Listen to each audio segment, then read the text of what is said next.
Dear Congressman Joe Neguse. We first met Allie Tumblin more than 3 years ago when she wrote a letter to her representative. My name is Allie Tumblin, and I am in the 3rd grade. She's now in the 7th grade and is still fighting for the right to hear. I was born without my right ear and no ear canal. Insurance denied coverage for a bone-anchored hearing device that Allie needs to be able to hear properly. It's cute. She has her little scribbles and... Allie was in school today, but her mom, Melissa Tumblin, says her daughter's letter to D.C. inspired Allie's Act, a bipartisan bill that was reintroduced on Thursday. It would cover the cost of the device itself, an upgrade every 5 years. The proposed law would also ensure that private insurance companies cover the cost of surgery for an implant, post-op care, as well as one ENT and audiology appointment per year for children and adults up to age 64. I've watched family after family fight and be denied for coverage for these hearing devices. Traditional hearing aids don't help people like Allie. She needs a bone-anchored hearing device that can cost $5,000 to $12,000 each. A lot of times insurance providers will tell families, well, we're denying you this claim because one good ear is good enough. But it's not good enough, according to Tumblin, especially for young children developing vocabulary and language skills. You can absolutely be at risk for speech delays.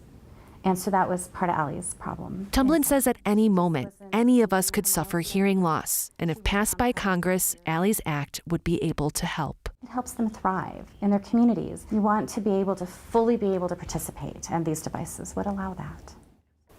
Allie's Act would also cover people who need cochlear implants, another very expensive procedure. Her mom, Melissa, also created the nonprofit Ear Community when Allie was just 6 months old.